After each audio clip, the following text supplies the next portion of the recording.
Environ News Télévision, botina bino balanzi ya émission nini to ebité nazali na esengo ya kozala lelo liboso na bino nazali nga mokote nazali na artiste oyo abengam na kombo ya La Pasiko Patience Lumbu oyo ayebina koyemba na tina mayi matali bongo environnement nene toza ko beta masolo toza koyeba motivation na ye pourquoi emeli environnement eloko nini pousser ayembela l'environnement.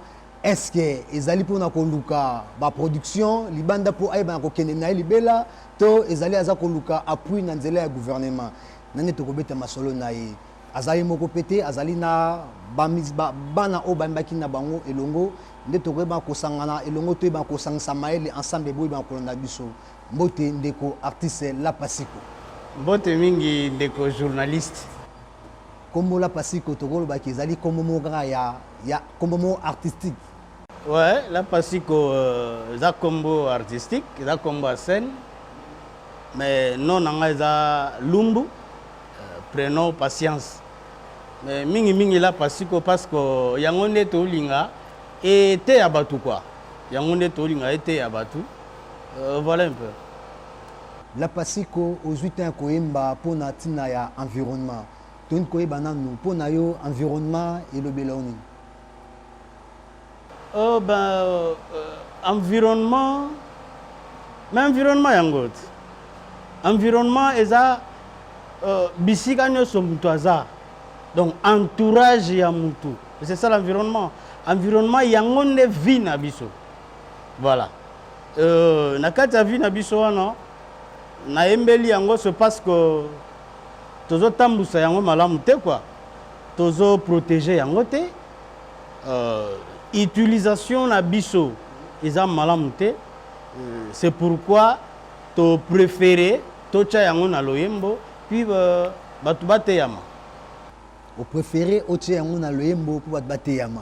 Sikoyo nangai bananu motivation nini o memaki yo ozwa tan ko yembela kaka environnement pendant que bele baza ko yembela ba bolingo baza ko yembela ba politicien mais yo sikoyo obi non te na yembela kaka environnement. Ben tant qu'artiste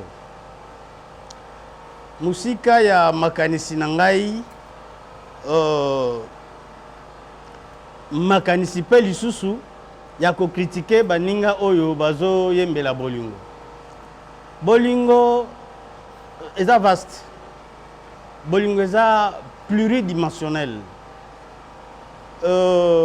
na yembeli environnement oui mais eza bolingo particularité na ngezali na yembeli bolingo ya batute hein chéri na nga na lingio chéri na nga wana totikeli basha ingenge bango batu bayemba mingi bolingo biso tozo éduquer biso tozo tala milieu de vie ndenge tozo vivre ndenge entourage na biso ezo kamba biso ezo kumba biso c'est pourquoi tozo pesa batu conseil mais environnement na yembi protection mais c'est l'amour et là bolingo da lokola bolingo da lokola ozui ngombe otiki ngombe obenyi ba aveugle misato abiyaka simba mutu na mutu simba ngombe o après yebisi bango mutu na mutu yebisa ngai ngombe oyo azandeni. Allez-y comprendre que chacun va décrire l'endroit où il a touché. Mais tant que vous avez souci na ote. Donc c'est ça. Bolingo da lokola ndaku ya ba chambre belé, mutu na mutu azana chambre nazo kota. Donc sans bolingo na koya ko yembela environnement te na yembeli bolingo mais ya environnement. Yembeli bolingo mais ya environnement voilà. Siko tonto ba yempe yembeli bolingo environnement yembi suna bana. Pour nini? Oui, naembi na bana parce que bana bango nde lobby na biso. Et lobby na biso. Est-ce que batu nyonso même bakonzi soki aleki na télévision oyoka faisons ça pour notre jeunesse. La jeunesse on dit quoi? La jeunesse c'est quoi? Voilà, la jeunesse, notre progéniture. La jeunesse c'est le pays de demain, c'est notre avenir, tout ça. Mais quand est-ce qu'il faut inculquer à cette jeunesse-là l'avenir? Tu vois, ce maintenant-là, siko nde bana oyo, ngana lo baba comment ba rebelle ya environnement. C'est-à-dire, bah développer sentiment moko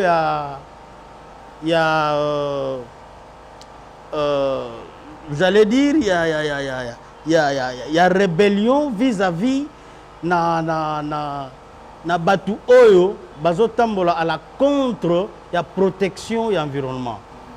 Quand c'est parce que bazwa maté ya wana et puis bayembi yango comme la bango neti moi hein lo mon boy so ka moni ko zo mela mai o me ko boka mamulangi boy pas na yezo sale moi passi dit mais ce monsieur il est en train de polluer l'environnement. Donc bien ka ko courage ya ko web sauter me kati na ye ça fait mal. Donc oyembi yango te oyembi na bana te pona ko wela ou bien soit ko profiter na sima visibilité ya bana te po ndenge ezala raté hein. Mais visibilité à Banezali parce qu'ils ont tourné un clip, ils ont fait un film. Visibilité, ça déjà. Mais qu'est-ce que je vais profiter? Moi, je profite l'enseignement. Je profite l'enseignement. Nanzela na bango message ezo kende. Tango déjà bango baebi ndenge nini ya ko protéger environnement na ye. Mais ça reste comme ça. Je vais vous dire une chose. Au moment tango biso to okola parce que biso to bana Mobutu, excusez-moi, Mobutu. Tango biso to okola, au moment lamuki na tongo mama sa bongisi akomboli balabala cointi coin, au moment lupango elandi papa maman musu azui cointi coin et ainsi de suite au moment balabala ebimi propre.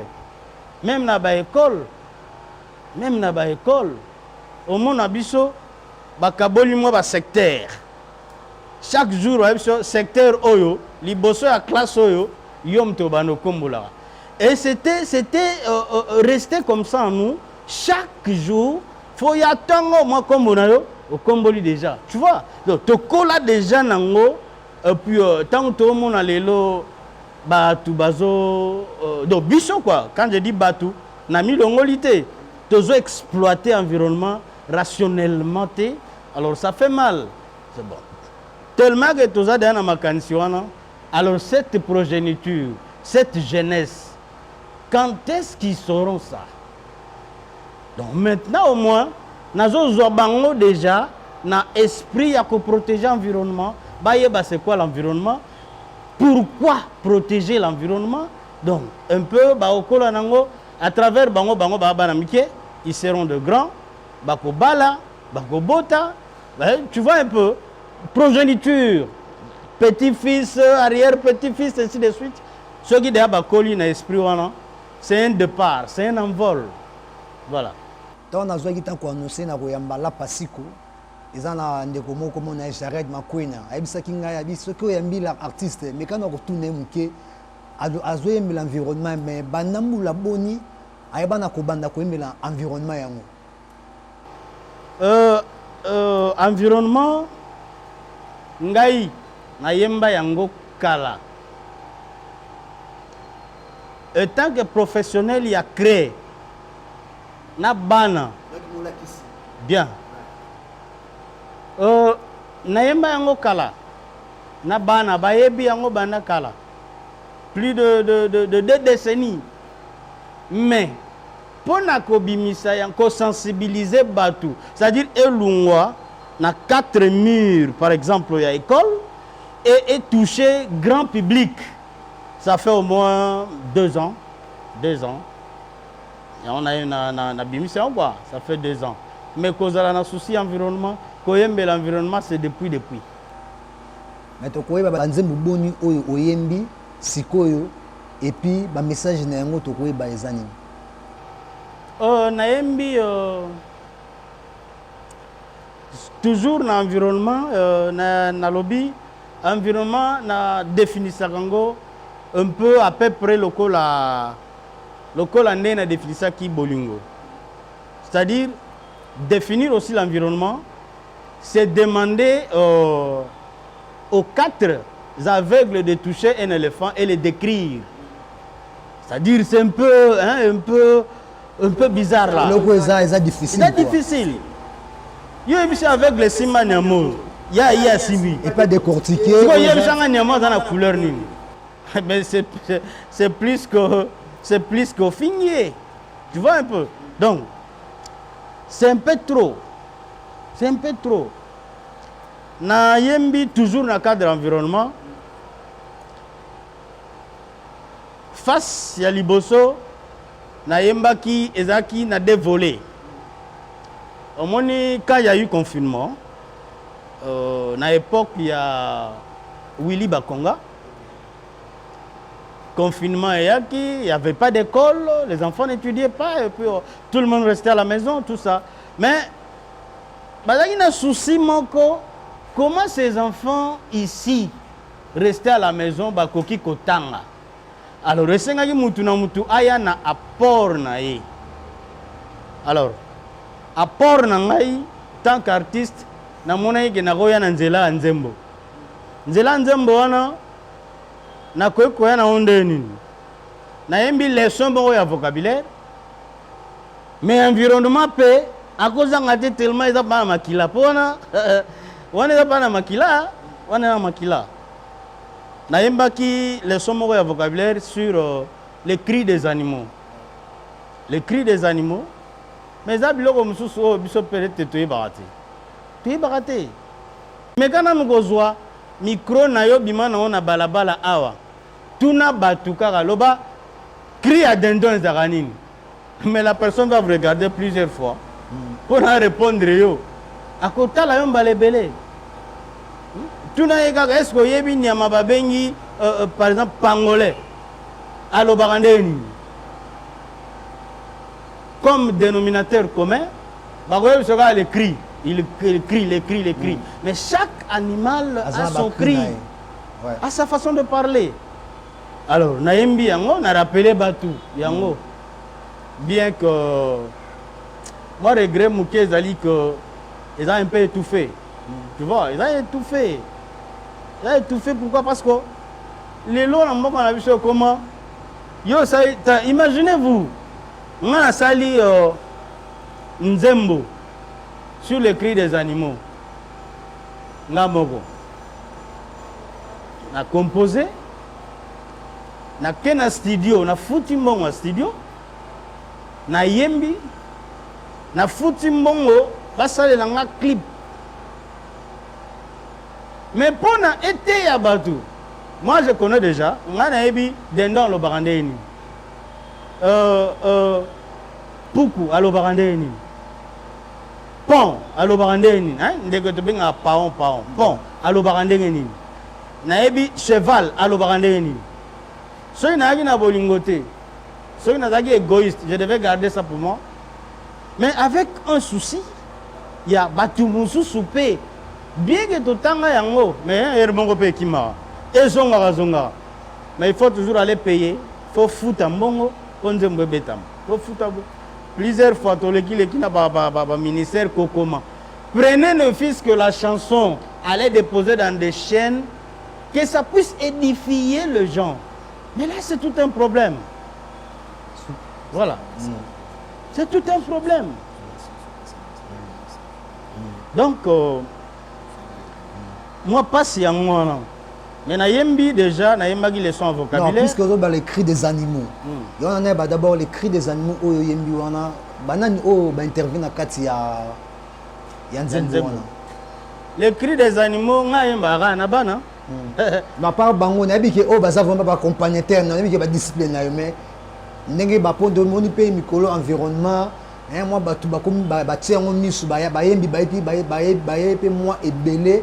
Bakomi pe koluka ko na tina environnement parfois tam su pour intéresse ou intéressé ki moi batuba ba na kokota na kati wana na sens ya koyemba ouais na sens ya koyemba ko bakisa moi ba te na yembi na mutu te na yembi ngai moko na bana OK donc na yemba na mutu te ngai moko na bana soko yoki cœur no soko yoka o ba solo nyo soko yoka wana sont des enfants bana kaka OK to ko senga na régie Francine Banzulu Glody Foulou.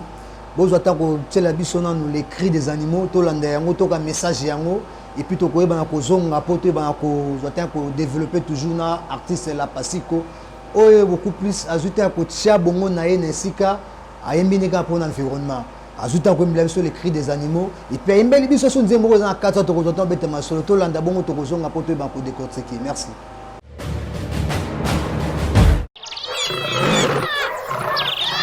Chers élèves, apprenons les cris des animaux en chantant, car ils nous les sont chantés est facile. Madame Véro et Papa Edo chanteront pour Chloé Dunia.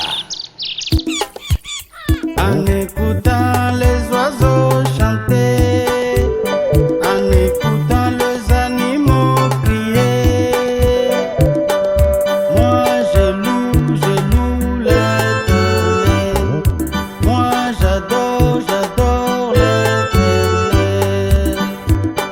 Suivons l'exemple de Madame Léonie Mbiavang Antomena qui apprend à Passiani Léonciane, Exaucé et Jogi.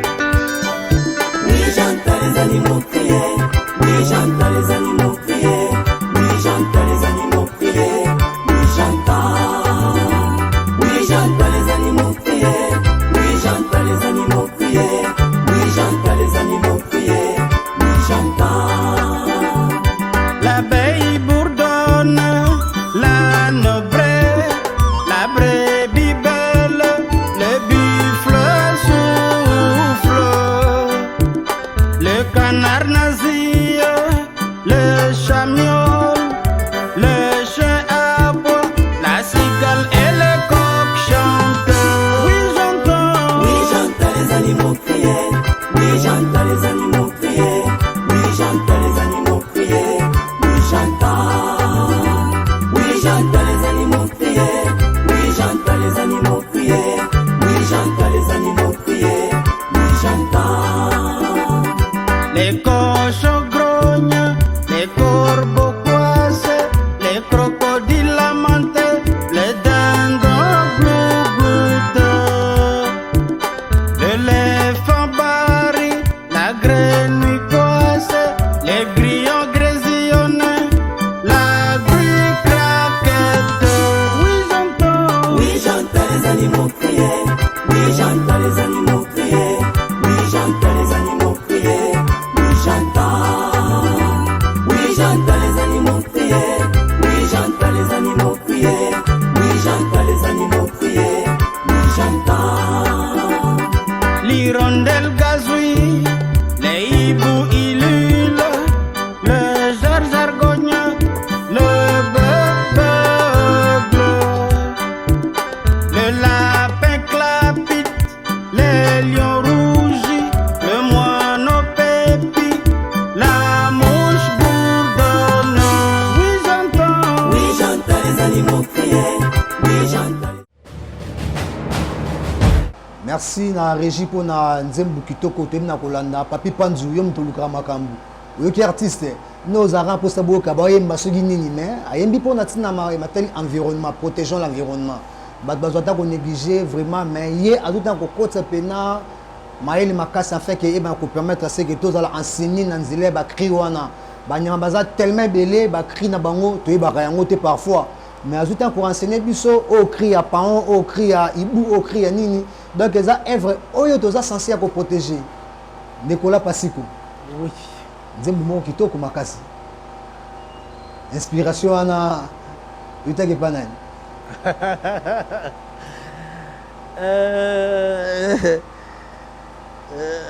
Naza grand frère na ngamoko na lingage mingi. Senado. Je crois boyebié. Tata Malongi. Yeb Sanga toujours, c'est mon grand frère. Yeb Sanga toujours que patience. Nous, on n'a pas l'argent. On n'a pas de boutique, nous n'avons pas de véhicules. Mais nos magasins, c'est la tête. Donc, tant déjà moutu et ça là. Et puis, il y a ça qu'on a professionnel à créer. Donc, autant, autant, étudiant. Donc, autant évidemment raté. Autant évidemment raté. Inspiration est outil dans moutu nanga.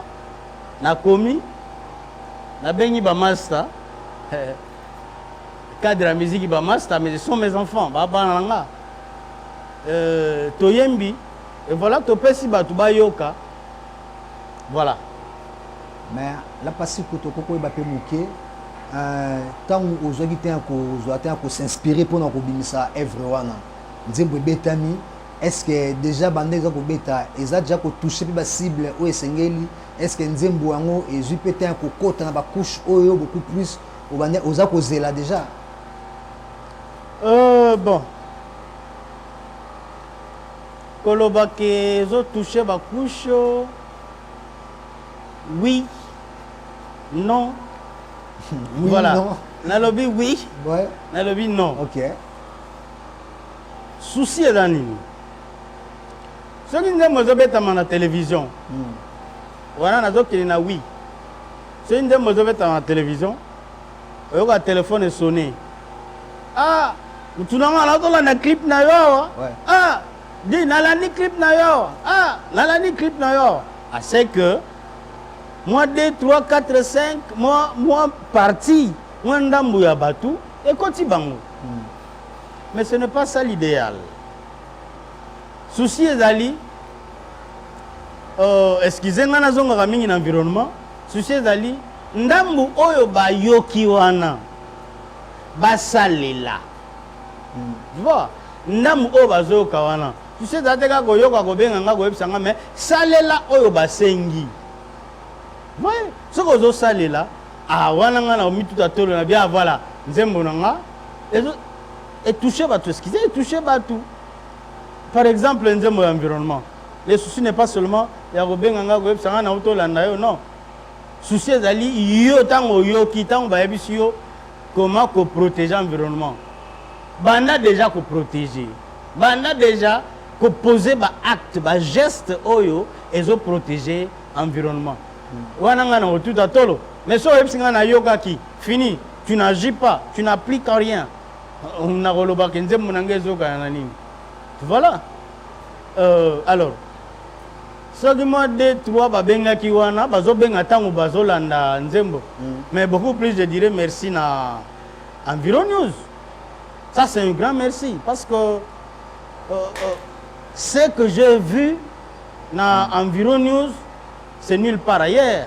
C'est nulle part ailleurs parce que totalement le papa la télévision est boni lelo na mboko biso tanto kola tormona RTNC Antenne A Raga excusez-moi natanga ba télévision na un peu CCTV mais lelo autant ba télévision boni bon s'il faut faire véhiculer le message dans toutes ces télévisions là faut dépenser combien avec quel argent voyez bisoko t'as la connotation na biso toranango surtout na ba Congo ce que au plan na yo wana ezali oza na orchestre oza na groupe d'accompagnement to oza la solo je ne sais pas bon orchestre c'est trop dur parce que nazoyema na bana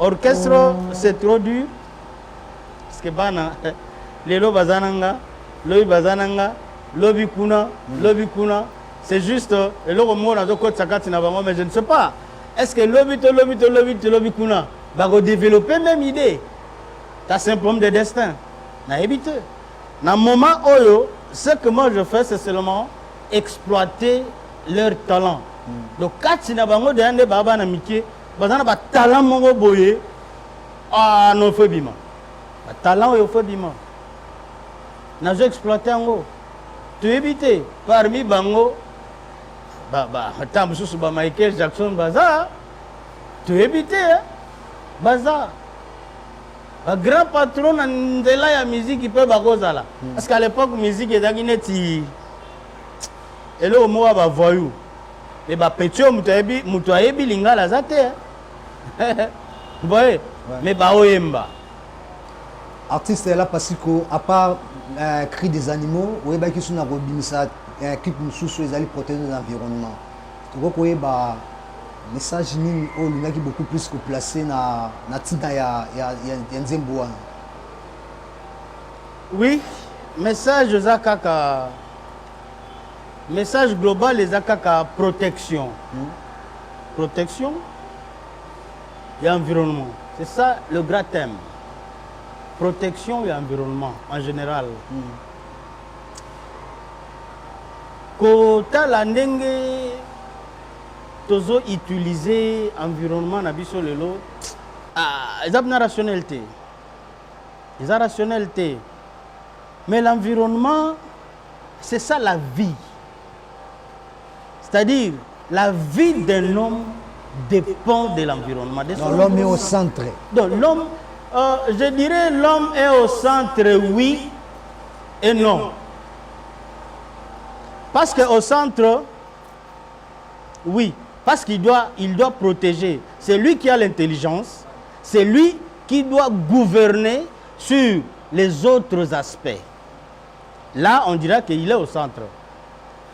Mais l'homme partage de même avis que les autres êtres. Vous voyez, Moutou, Adana Maele. Mais Moutou a vivre parce que nous étions pesants. Vous voyez, Moutou a vivre parce que nous étions ça. Il faut tout protéger yango. Nous avons beaucoup plus d'exemples. Tant que nous sommes dans le quartier 1 Njili, ils ont un calbitus. Au moment où nous avons un makasi, quand tu peux ramasser un calbitus, on a un pépément pour les alans. Ah, mais les lois, comment ma pango? Les lois, ma pango, et puis ma pango dans la société à l'État. Vous voyez un peu ça? Ça fait mal. Nous avons ça la rasouté. Je ne sais pas. Ma frère en Christ, vous n'allez pas me tenir rigueur. Parce que nous avons ça la rasouté. Nous avons ça la anime. Habitez. Nous avons dit, bisika moko boyaki désert. Mais nous avons fâché abime batba nanga ba ope masubi etale. Zamba bima. Ils allaient rasouté. Topeki si batute que bakata banzete te. Kata melona. Yo kati kaka esili bisika netikali vite. Bongo bano ba oya na sima. Nous sommes en train de trépasser, mon frère. Mais notre progéniture, nos enfants, ils vont vivre comment? Il y a un ami qui m'a toujours dit ça, c'est Anakle Koubali. Il m'a toujours dit ça, mais mon cher, tout ce que nous sommes en train de faire. Mais voyons un peu derrière, comment on n'a pas de rétroviseur? Si tu regardes sur le rétroviseur, tu regardes là, aux hommes, on a des simanayo, bananayo baza, banaya bananayo baza, banaya bananayo baza. Bah, on va vivre un déni. Bah, on va vivre un déni. On va vivre bon exactement. Donc il y a beaucoup plus de mecs qui ont une protection environnement. Donc il y a un environnement ils allaient vraiment protéger la sécurité. Mais ce que nous avons dit, c'est que si nous avons un environnement na biso, natang toza a baza kolanda yo, ba pina kozwa message na yo quoi. Et là on a quoi ça na batu, c'est que l'homme n'est qu'une étincelle dans la biocénose. Biocénose, c'est un terme technique.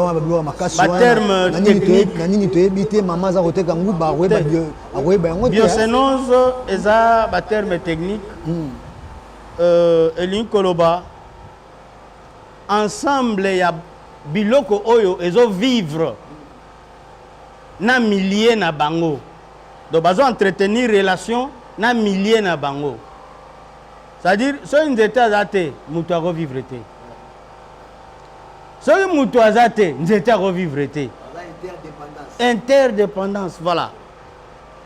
Donc, na milieu de vie na bango na yango to bengi biotope. Voilà. Voilà un peu. Alors, biotope et un milieu de vie, il y a ensemble, il y a être vivant mon boy. Biso na mokili net boy. Toi na banzete, toi na batu, toi na tout ce qu'on peut, toi na mai tout ça. Na mai bambisi baza, banyama mususu baza, mai pesa. Milieu de vie na bango ngwana. Mais kozwa mutu, nzete, mai, mbisi, mupepe, tout ça. Yango to bengi, yango ba bengaka écosystème, c'est-à-dire relation il y a être vivant nyonso na o eza vivanté parce que l'environnement eza teka oyo e vivaka Et dans la mousse, vivra te. Libanga, et vivra te. Ce sont des éléments abiotiques. Et ça, biotique, et ça, ils vivre. Abiotique, ce sont des éléments qui ne vivent pas, mais qui sont censés vivre dans l'environnement pour aider. Vous voyez ça? Net Libanga, par exemple. Nous avons beaucoup plus Libanga parce que c'est ce qui est proche de mon environnement. Si on a beaucoup de Libanga. Mais il y a des sans Libanga. Voilà, il y a Vivarate, mais Moussa est en moi. Ceux qui Libanga, ils attendent les matés. Vous voyez? Ailleurs, ceux qui pensent que ils attendent les matés. Mais le problème est ali, hein? Nous étions au Yoke Kata. Est-ce qu'on s'est rassuré que nous étions wana et ana mususu ko bimawana pona bana? Bon moi no tango okola. So nga tonganda OK 4 nzete. Ko yo so kata ki déjà. C'est pourquoi na nzembo na lobaki lo moko na lobai que lorsque l'homme aura abattu le dernier arbre, tué le dernier animal, attraper le dernier poisson, il réalisera que l'argent c'est rien. L'argent n'est pas comestible. Lititi bne zate. Pour nandela lititi to na ba mbinzo, to na mambo bele bele, to na ba kisi pe su rabiso na nzoto. Ezate. Nzete oyo go chata ba chevron ya palin na yo, ezate banzete to kata ici là. Mai oyo go melata mo posa mai monini. Ezate ou de boka ba kisi mai ekauka. Mbisi ate. Yepsam na mbongo sana oni. Et ça venait le c'est l'argent, c'est l'argent. Ça n'a pas le tout l'andana nous clip où il y a protection de l'environnement, où ils allaient deuxième clip nabiso. Tokozon a tout juste après pour toi banko beta masolo na ba artiste nabiso ba qui na ko accompagner na nzembo oyo. Suivant et puis retrouvons-nous juste après.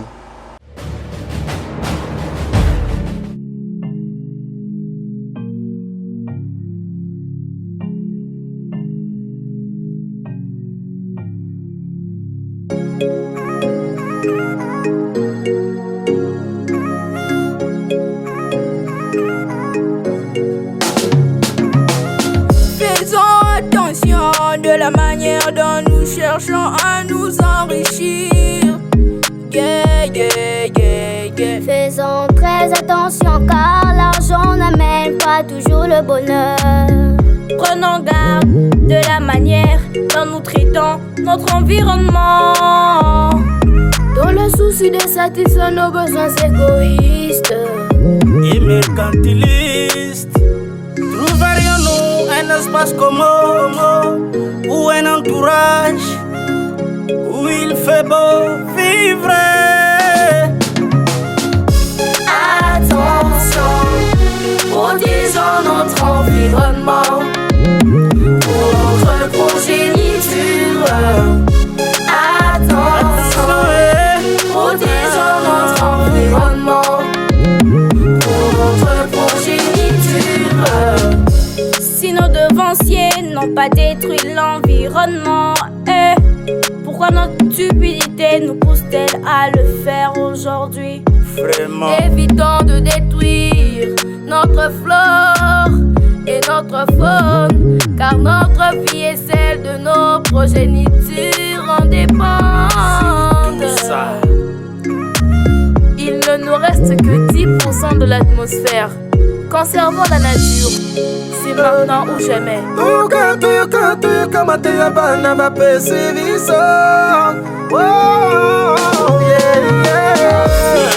Attention, protégeons notre environnement pour notre progéniture. Attention, protégeons notre environnement pour notre progéniture. Écoute ce qu'a dit un écologiste averti. Lorsque l'homme aura abattu le dernier arbre, tué le dernier animal, attrapé le dernier poisson, il réalisera que l'argent n'est pas comestible. Ah bon? Cherchons à maintenir nos milieux naturels en équilibre afin d'empêcher la disparition des espèces animales et végétales.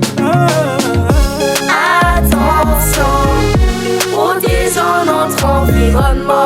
Protégeons-les. Notre progéniture. Attention, protégeons notre environnement. Pour notre progéniture.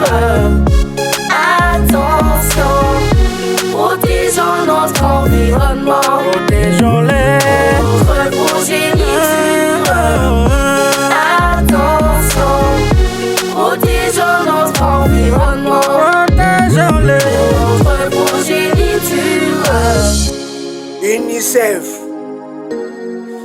ministère des gens avec famille, ministère de l'enseignement primaire, secondaire et technique, ministère de l'environnement.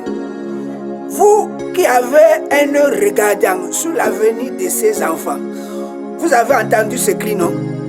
Un cri de détresse. C'est un cri de détresse. SOS, lancé par les enfants. Faites quelque chose, pardon. Sinon, tant pis pour nous tous. J'ai dit et je vous remercie. Mise en place. Continue.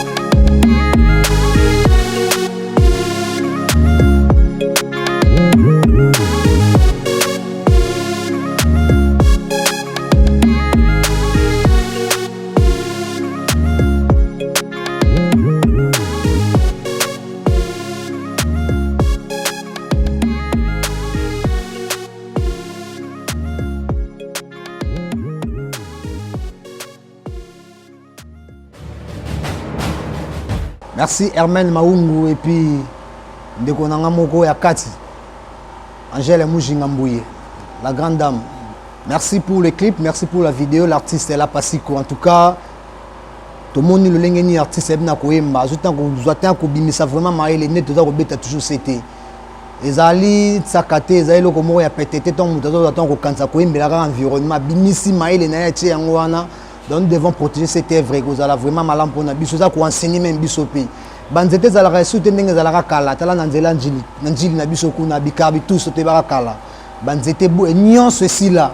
Pourquoi? Parce que batu ba quitter ba kasa tango bazo kata ekokoma. Ok baza ko kata bazali kolona te nion cela ko sila ba moye koma tema makasi. Ayembeli biso yango po ba kozongisa biso lisusu na mayele. Afin que to ba que lorsque za ko kata to ba pe kolona po e ba ko batela biso pe malon makasi. Nathan Malembe. Oui. Quelle Cinquième classe? toujours. Ok. Est-ce qu'on peut savoir la motivation, ce qui t'a amené à chanter pour l'environnement? Bon, parce que j'ai vu que les gens polluaient trop l'environnement. Parce que Oui. j'ai vu que les gens polluaient trop l'environnement. Est-ce que ça t'arrive aussi de poser un acte pour cet environnement? Oui. Comme ne pas polluer l'eau, ne pas jeter des ordures dans l'eau. Et ne pas aussi polluer l'air. Tu as aussi des amis auxquels tu conseilles lorsqu'ils font Oui. ça? Tu leur dis Je quoi? leur dis d'arrêter. Bonjour madame. Bonjour. T'appelles comment? Anaël. Anaël. Est-ce qu'on peut savoir ce qui t'a motivé aussi de chanter pour cet environnement? Ce qui m'a motivé de chanter pour l'environnement, j'ai chanté pour l'environnement parce que ces derniers temps, les hommes négligeaient l'environnement. J'ai chanté pour l'environnement pour que l'environnement pour que nous puissions protéger l'environnement. Et j'ai chanté avec la Pasiko parce qu'il a été la seule personne à avoir pensé à l'avenir des enfants, à nos progénitures. Et c'est lui qui a pensé à tout ce que nous pouvons faire demain et à notre avenir. Ok, tu peux passer aussi le micro à l'ami. Il peut se présenter, il peut dire à quelle année, il est de quelle année. Bonjour, je m'appelle Siméon, élève d'émergence. Moi, ma motivation est que de nos jours, l'environnement, comment je peux dire, c'est comme une chose qu'on néglige, comme une occupation que tu n'aimes pas écouter, que tu n'aimes pas parler avec quelqu'un. C'est ça, ce qui est devenu l'environnement de nos jours. Et moi, ce qui m'a motivé, c'est quand je vois tout le monde en train de jeter les déchets. Je peux leur dire d'arrêter de faire ça, mais il y a certains qui sont d'accord et certains qui ne sont pas d'accord. Par exemple, j'ai dit ça à une personne et il m'a dit que c'est toi qui as chanté sur l'environnement, donc c'est à toi-même de faire le travail. Je peux faire une partie du travail, mais pas toute la population de la RDC, là c'est impossible. On a besoin du soutien de tout le monde pour arriver que notre environnement puisse être sain. Ok, merci. Tu peux passer le micro. Bonjour, je m'appelle Yuris. Ma motivation est de chanter pour l'environnement et que l'homme cherche à s'enrichir, mais en s'enrichissant, il détruit l'environnement sans le savoir. Et pour éviter ça, c'est comme ça que j'ai voulu interpeller les autres, les montrer à quel point l'environnement était important et qu'ils arrêtent cette bêtise qu'ils font. Et quand je vois quelqu'un jeter un déchet par terre, j'ai en moi un sentiment de révolte. Malgré que je vais l'interdire, mais il y a quelque chose en moi qui me dérangera toujours. Parce que cette bouteille, si petite qu'elle est, mais peut causer beaucoup de dégâts. Et c'est comme ça que moi j'ai voulu chanter. Ok, tu peux passer aussi le micro à... Bonjour, je m'appelle Bonjour. Davina. Ok. Moi, ma motivation sur l'environnement est que, tel que mon ami Boseko t'a dit, de nos jours, les hommes ne prennent plus l'environnement au sérieux. Pour eux, l'environnement, c'est en fait... pour eux, l'environnement, ils négligent l'environnement. Ils ne prennent plus l'environnement au sérieux. Et l'environnement n'est plus comme avant. Ça a totalement changé. Il n'y a plus beaucoup d'arbres qui peuvent nous reproduire de l'air pur. Et c'est ce que les hommes oublient. C'est grâce aux arbres que nous respirons de l'air pur. Et c'est grâce aux arbres que nous respirons pas vraiment de l'air carbonique pollué.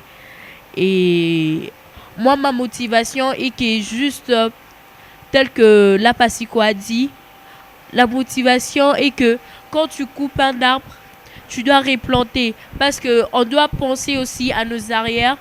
Et nos parents ne pensent pas à nous. Ils pensent juste à eux-mêmes. Ils pensent pas à l'avenir ou au futur.